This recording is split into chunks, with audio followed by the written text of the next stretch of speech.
estamos hoje estudando o capítulo 47, que Inácio intitulou Individualidade e Individualismo.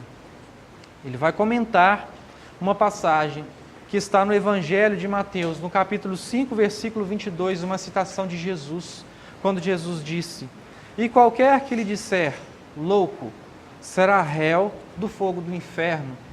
Então, retomando o contexto do capítulo 5 do Evangelho de Mateus, todo mundo recorda que se trata das bem-aventuranças, quando Jesus sobe ao monte e profere ali as mais belas palavras já proferidas, ditadas por um Espírito na terra. As mais belas palavras que os nossos ouvidos puderam captar. E ali ele deixa uma série de recomendações, um número incontáveis de admoestações de como deveríamos ou de como não deveríamos agir. No livro Horizontes do Espírito, falando sobre esse momento, o Sermão do Monte, Inácio vai dizer que naquele momento nós deixamos a condição de infância espiritual e alcançamos a condição de maioridade espiritual.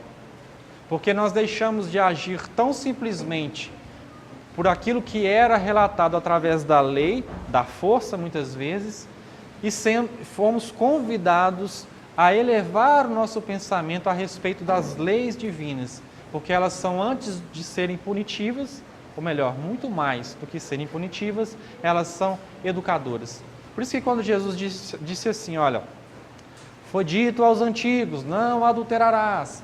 Eu, porém, vos digo, se atentares contra a mulher do teu próximo em pensamento, já terás cometido adultério. Ou seja, Jesus vai trazer para nós que muito mais do que o que vai na forma exterior, o que conta é o que somos por dentro. E que esse movimento de transição íntima, onde nós deixamos a condição de primitivos, melhor dizendo, não é? E nós aspiramos, galgamos degraus mais elevados em relação à questão da nossa espiritualização, quanto mais nós nos elevamos, mais os nossos atos devem se tornar sublimados, sublimes. E aqui nesse momento, quando Jesus fala assim, olha, qualquer que lhe disser louco será réu do fogo do inferno. Quer dizer, porque ele dizia, olha, qualquer um de vós que falar do seu próximo sem motivo será digno do julgamento do sinédrio, porque isso era o que acontecia com os judeus, porque quando um deles tinha algo contra um com o outro, aquela discussão era levada ao sinédrio para que fosse resolvida lá. Jesus, no entanto, ele vai dizer assim, olha, se eu atentar em pensamento, ou se eu julgar o meu próximo intimamente, acreditando que ele é digno de uma ofensa, de um pensamento contrário à lei de caridade, eu já estarei incluso nos incisos da lei divina, que está escrita na minha consciência espiritual. Não é? Porque quem nos cobra é a lei, que está gravada na nossa consciência. Ninguém vai chegar para você e dizer assim, que olha, você deve isso, isso, isso, isso, isso, isso. Tá? A sua própria consciência sabe do que você deve, e é ela que te cobra, é ela que nos cobra. A sua consciência espiritual, o que você faz ou deixa de fazer de bem para você e para o seu próximo. Então, antigamente, de acordo com a lei judaica, os judeus tinham o costume de proferir aquela palavra, raca, não é? Que era meio que um raspar a garganta e dar uma cusparada de desdém com aquele que eles consideravam como sendo impuros ou inferiores a eles. Não é? Então é meio que olhar para ela e dizer assim, quem é você? Quem você pensa que você é? Por que você está me olhando assim? Não é? Então Jesus vai chamar a atenção para esse detalhe, dizendo assim, olha, se eu disser louco, eu já estou atentando contra o meu irmão, agindo com falta de caridade com ele, e por isso a minha consciência, em dado momento, vai me cobrar essa atitude. E aí, nesse momento, Inácio vai trazer para a gente o comentário sobre esse versículo, focando na questão da individualidade e do individualismo.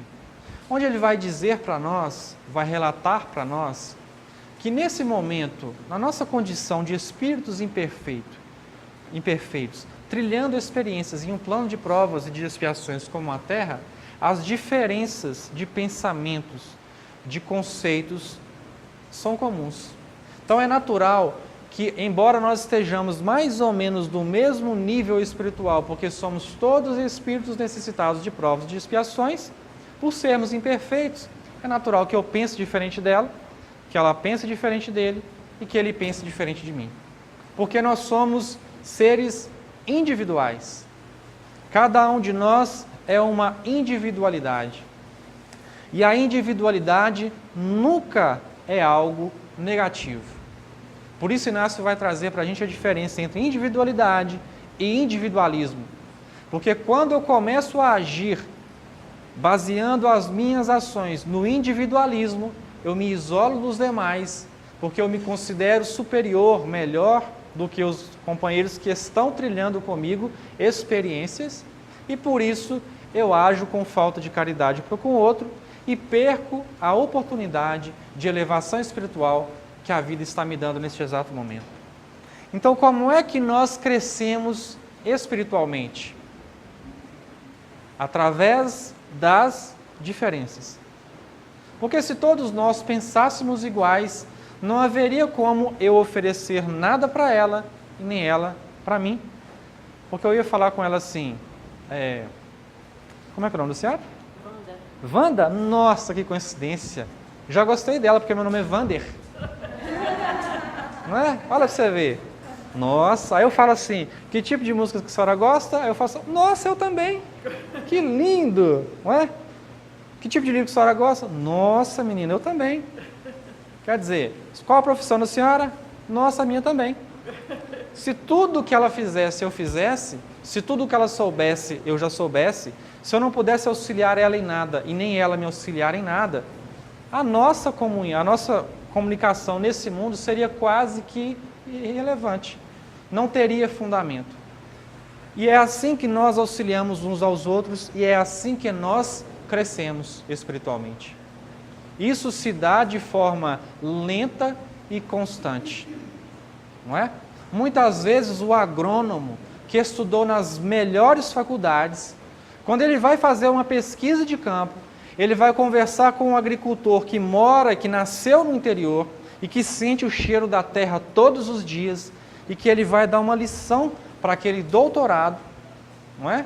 Porque ele vivencia experiências que o doutorado não vivenciou na sala de aula, não é? Então, ele pode ter estudado nas melhores escolas, nos melhores livros. Ele pode ser um agricultor, não é? Mas se ele não conseguir, se ele não tiver tido a experiência de ter o cheiro da terra molhada, não é? No momento do plantio, ele vai ficar só na teoria.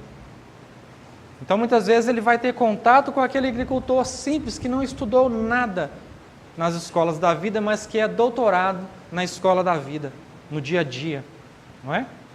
Nas leis do dia a dia, que ensinam talvez muito mais do que muitas faculdades. E ali ele aprende. Não, aqui a gente não corta a terra para lá, a gente corta para cá. Não, mas eu estudei lá que é assim, olha, aqui é diferente. Eu te garanto que se você cortar assim vai dar problema. Não é?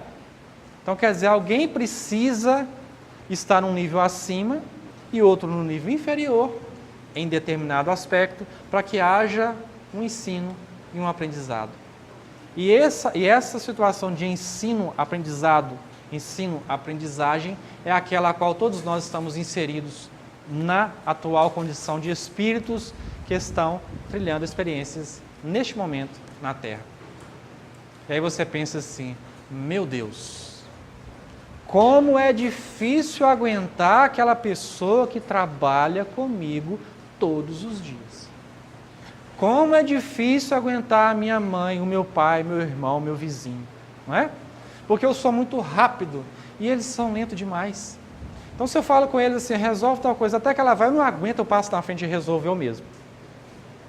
Se a minha mãe vai mexer no celular, ela fica me perguntando toda hora, eu já expliquei para ela 500 vezes e toda hora ela me pergunta.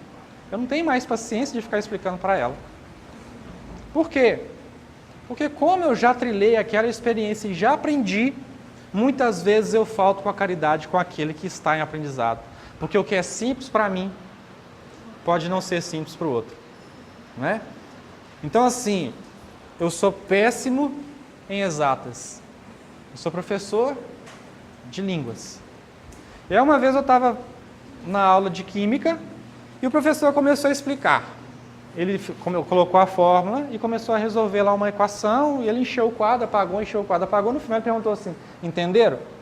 Eu falei assim, não consegui entender. Aí ele falou assim, por que você não entendeu? Nada. Você não entendeu? O que você não entendeu? Não consegui captar a ideia. Aí ele falou assim, não, é isso aqui, entendeu? Aí eu, não. Você não entendeu isso? Mas isso é simples. Você não entendeu? Quer dizer, dentro da concepção dele era simples, mas eu apresentava dificuldades para desenvolver a ideia e aprender o que ele estava ensinando. Isso acontece o tempo todo nas nossas relações interpessoais. E como isso funciona no momento de transição planetária? Primeiro, cada um de nós aqui precisa se reconhecer como discípulo de Jesus.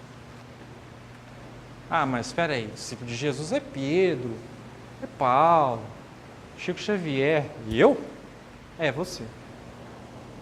Nós não estamos nos comparando com ninguém, porque a cada um é pedido conforme a sua capacidade de execução. Então você é chamado a exercer determinada função, que é a função que você já consegue exercer. E dentro dessa função, você também é chamado a aprender algo com aqueles que têm contato com você. Então você precisa se reconhecer como discípulo de Jesus. Porque no momento de transição planetária diz assim, olha, o educado vai estar lidando com o grosso, com sem educação. O letrado com o ignorante. O paciente com o impaciente. Porque o impaciente vai ensinar o paciente a desenvolver a sua paciência ainda mais. E o impaciente vai ter que aprender um pouco do que é ser paciente com o paciente. Com a pessoa paciente. Fácil, né, gente? Tranquilo? E como todos nós, espíritas, aceitamos as provas que a vida nos dá, nenhum de nós tem problema com isso, certo? Não é? A gente não tem problema com o parente, com o marido, com a esposa, né, gente? Está todo mundo vivendo perfeitamente uns com os outros, não é assim? Os filhos, está tranquilo, né? A relação com os filhos, a gente aceita os filhos, eles nos aceitam, né? Se trocamos de posição, nos tornamos filhos de alguém, nós também estamos tranquilos em relação aos nossos pais, o nosso vizinho. Se alguém aqui tem, por exemplo, um vizinho que tem um cachorro que late no domingo de manhã, no dia que você quer dormir, o único dia que você tem para dormir, né? Quando você tem, o vizinho está lá com o cachorro latindo, ou então está com um som alto, não é? Está tranquilo, gente? E aí a gente pensa assim, nossa, ser discípulo de Jesus é complicado. Mas ninguém está dizendo que é fácil. Não é? Porque cada um de nós aqui recebeu em dado momento um número X de informação. Um número X de recurso. E no momento de transição planetária, cada um de nós aqui está sendo convocado e convidado pela vida a multiplicar isso de alguma forma. Seja falando aqui na frente, seja saindo lá fora e falando assim, olha, eu sou espírita aqui fora. Então tem que ser espírita todos os dias, em todas as situações da minha vida. Porque aí eu promovo a minha consciência espírita. Eu deixo de pensar assim, não, em algum momento Jesus vai dar um jeitinho, vai tirar essa corrupção daqui, vai tirar essa violência daqui, vai levar esse povo para outro lugar e aí sim nós vamos ficar tranquilos. Não é? Porque antigamente nós críamos no inferno. Então a gente morria de medo do inferno. Por isso que Jesus relatou aqui, ó. O inferno o que é? A consciência culpada, não foi isso que Kardec relatou para nós? Que céu e inferno não é local circunscrito no espaço, nem aqui nem ali. É um estado de alma, quando encarnados, e de espíritos, depois que desencarnamos.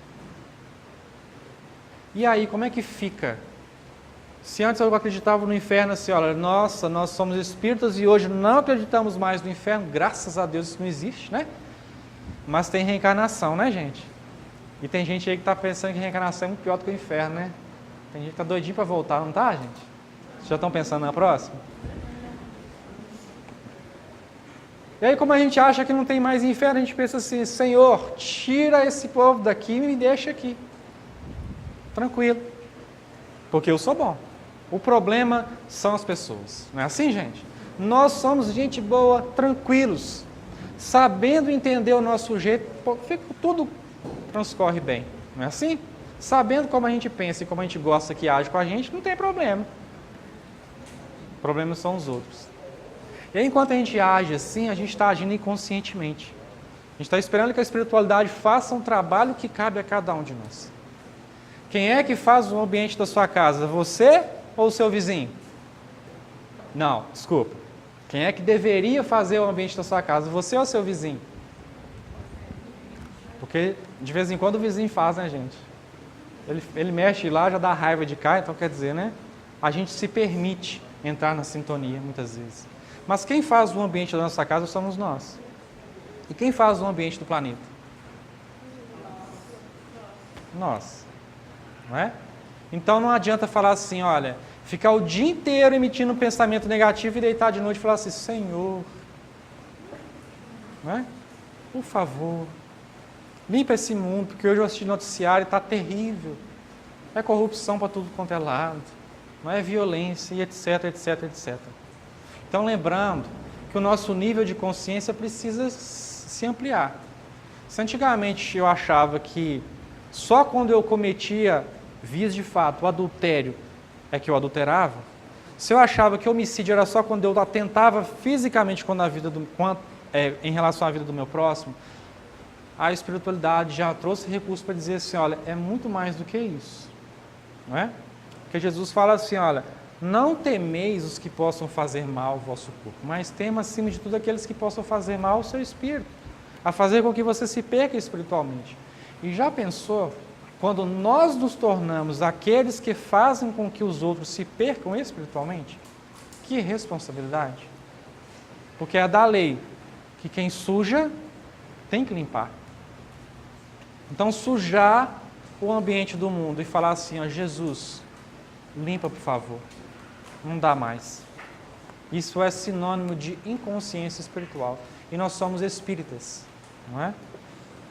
Quem faz o ambiente, quem mantém as vibrações negativas das esferas inferiores do planeta? O umbral, as trevas, os abismos. Quem faz? Ah, os espíritos que estão lá. Também. E nós também. Não é? Quando a gente estuda as obras de André Luiz, a gente vai perceber o quanto o nosso pensamento é poderoso. O quanto que um simples pensamento pode desestruturar todo um trabalho que foi elaborado, pensado e dedicado milimetricamente. Porque a espiritualidade trabalha, mas depende de cada um de nós para que o trabalho seja executado. Não é?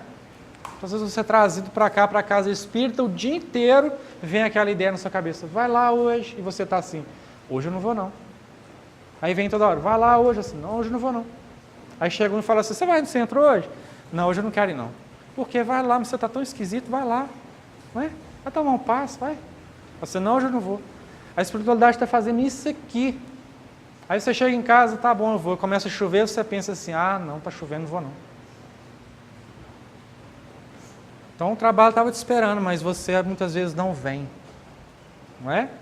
Então vem um pensamento e diz assim, olha, não faça isso. Não siga por esse caminho. E aí, como a gente é bom de ouvir conselhos, né? A gente faz tudo que aquela voz íntima nos pede para não fazer, né? E aí a gente se compromete, a gente teima e percorre um caminho muito maior, muito mais tortuoso, muito mais sofrido para chegar no mesmo lugar onde nós faríamos de uma forma mais equilibrada, mais tranquila. Então, essa individualidade que cada um de nós tem, ela é essencial para que a gente cresça espiritualmente. O que nós devemos nos afastar é do individualismo, do personalismo. O ego ao extremo, não é? Acreditar que tudo tem que ser do nosso jeito, tudo tem que transcorrer de acordo com a nossa vontade e etc. Aí Inácio, ele inicia a mensagem, a gente vai dar uma leitura, fazer uma leitura e vai pausando, tá bom? Ele diz assim, olha, exercer fraternidade para com o próximo em suas relações interpessoais é tarefa primordial para o homem no mundo. Entretanto, verificamos que a hostilidade ainda é gerada e alimentada aqui e ali, distanciando corações que poderiam tornar-se irmanados no bem, por meio do exercício mútuo da indulgência. Devido ao fato de cada ser no orbe terrestre encontrar-se em patamar evolutivo que lhe é particular, é natural que exista diversidade na forma através da qual cada criatura posiciona-se diante da vida. Todavia, é indispensável que os homens não abdiquem da compreensão e do amor uns para com os outros, respeitando-se cristamente.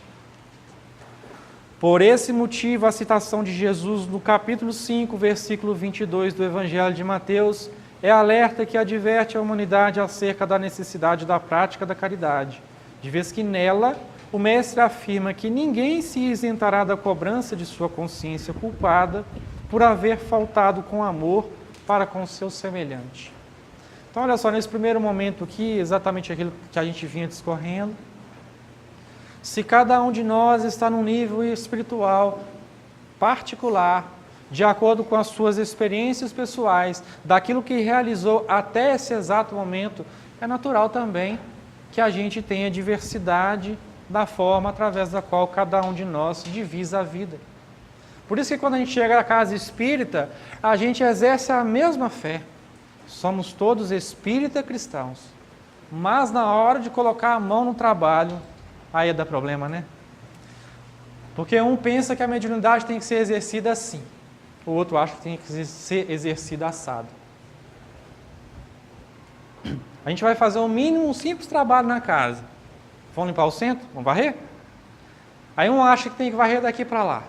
O outro não. De lá para cá é melhor. Não é assim? Quem exerce trabalho, tarefa dentro da casa espírita, sabe o quanto é complicado. E aí você vai e pensa assim, tá bom, vamos varrer, o importante é varrer, né? Você vai de lá para cá ou vai daqui para cá? Vamos? Não, tem que ser de lá para cá, então vamos. Né? A gente vai. Aí você faz isso 1 semana, 2 semanas, 3 semanas, 4 semanas, aí você já está na casa espírita há 10 anos, você está assim, nossa, mas fulano é mandão, né? Tudo tem que ser do jeito dele, eu não estou aguentando mais essa casa. Não é? Eu não posso falar nada do jeito que eu penso, tudo que eu falo ninguém aceita e etc. E aí começa a ter as divergências, as dificuldades no trato um com o outro. Muitas vezes a gente fala isso na casa espírita, pessoal que não trabalha, não tem muita tarefa ativa na casa, e fica assim, né? Mas isso acontece? Não é? Então eu convido todo mundo a participar de uma reunião administrativa, né? Porque muitas vezes não tem briga, mas tem divergência, porque um pensa de uma forma e o outro pensa de outra, e isso é normal. Um acha que a reunião tem que ser 20 horas, o outro tem que ser 19, não é? E em algum momento, a gente vai ter que abrir mão do nosso ponto de vista em benefício do trabalho, da ordem geral das coisas, não é? Porque se tudo for levado a ferro e fogo, que a gente é muito é o negar a si mesmo, né? Em prol de uma causa maior. Então é Paulo de um lado, Tiago do outro, e o bicho pegando, não é? Como diz Emmanuel lá, momento crucial para o cristianismo, que podia ali naquele momento ter dado tudo errado, porque Emmanuel faz questão de relatar lá, em Paulo de Estevam. Foi o momento mais delicado do cristianismo, porque Paulo estava de um lado, não aceita a circuncisão de Tito, mas de jeito nenhum, não é? E Tiago estava lá, se não for circuncidado, a gente também não vai dar apoio. E aí ia ter um racha, aí Pedro levanta e vai ao bom senso, né? Vamos no caminho do meio, vamos tentar, né? Ô Paulo, cede um pouquinho aí. Ô Tiago, cede mais um pouquinho aí, e as coisas vão se encaminhando. Aí Paulo, a contragosto, ele foi lá, né? Engolindo seco, mas pela causa, ele calou as suas próprias concepções pessoais em nome de uma causa que era muito maior. Então a gente é chamado, dentro da nossa condição de atuação, para exercer isso diariamente, dentro da casa espírita e fora da casa espírita. Então a ideia do livro Consciência Espírita circula dentro dessa condição de nós nos colocarmos na condição de discípulos de Jesus. Porque se a gente não se reconhece como discípulo de Jesus, fica tudo sem sentido.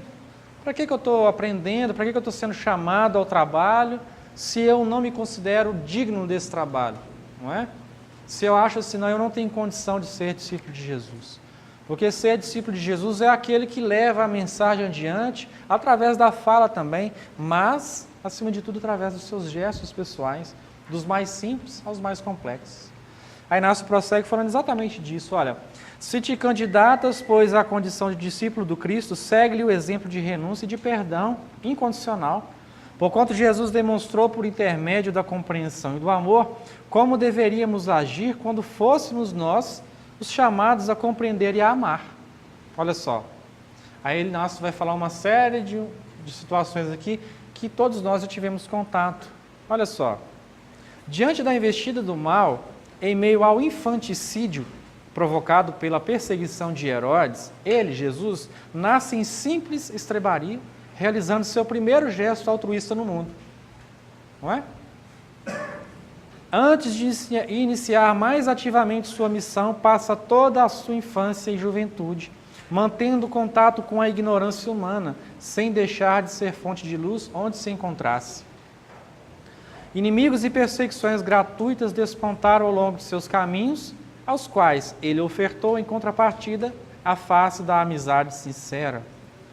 Incompreendido por seus discípulos, recebendo o abandono e a traição nas horas graves da prisão, da flagelação e da crucificação, retornou mais tarde em espírito, estendendo-lhes a mão da indulgência, confiando-lhes a tarefa de divulgação da Boa Nova. Então, olha só, se tinha alguém que podia reclamar de alguma coisa, esse alguém era Jesus. Não é assim? Um espírito daquela grandeza nascer em corpo físico. Não é? Porque se é difícil para nós lidar com alguém que não pensa igual a gente, imagina um espírito da grandeza de Jesus ter que lidar com a nossa ignorância. Aí a gente fala assim, mas para Jesus era tranquilo, era o espírito perfeito, era o espírito crístico. Aí a gente tira o mérito do amor dele, né? Para ele foi fácil? Foi fácil? Aguentar o peso de um corpo físico? Será que a gente consegue conceber o que é isso para um espírito perfeito? Peso, de ter as mesmas necessidades fisiológicas de todos nós.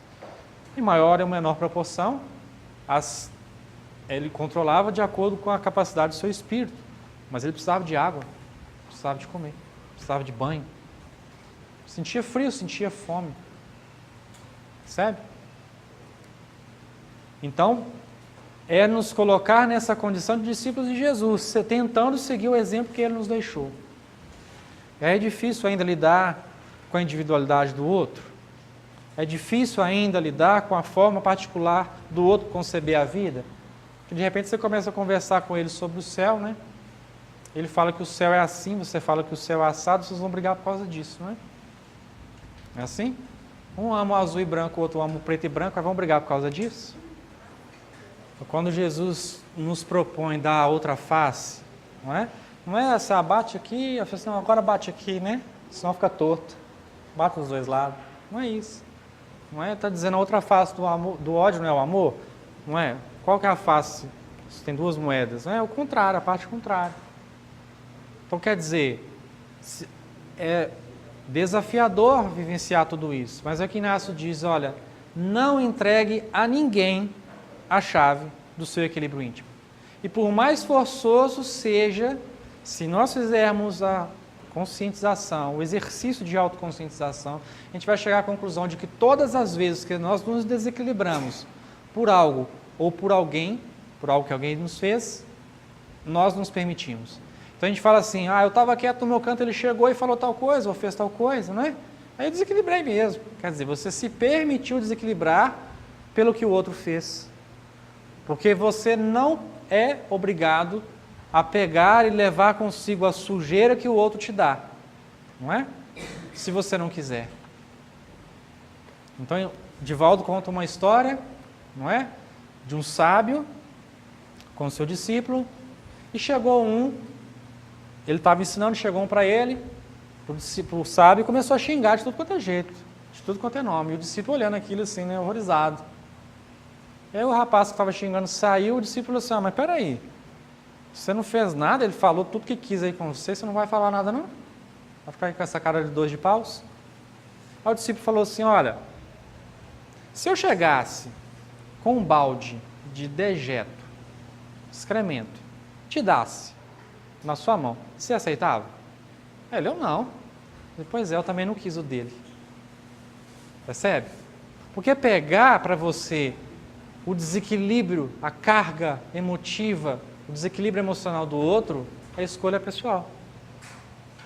Obviamente que dentro das nossas limitações a gente vai encontrar maior ou menor dificuldade para vivenciar isso, não é?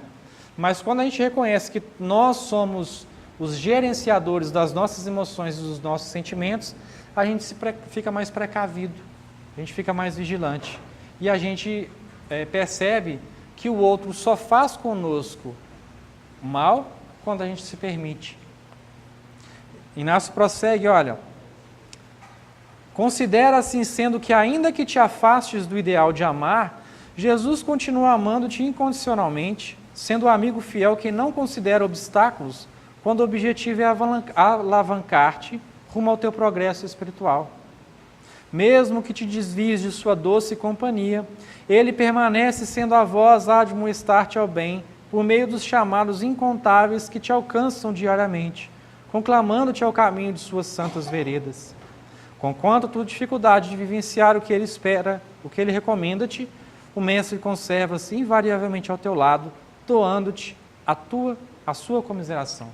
Isso aqui é importantíssimo, porque a gente tem que entender o seguinte: como é que se dá a linha da elevação espiritual?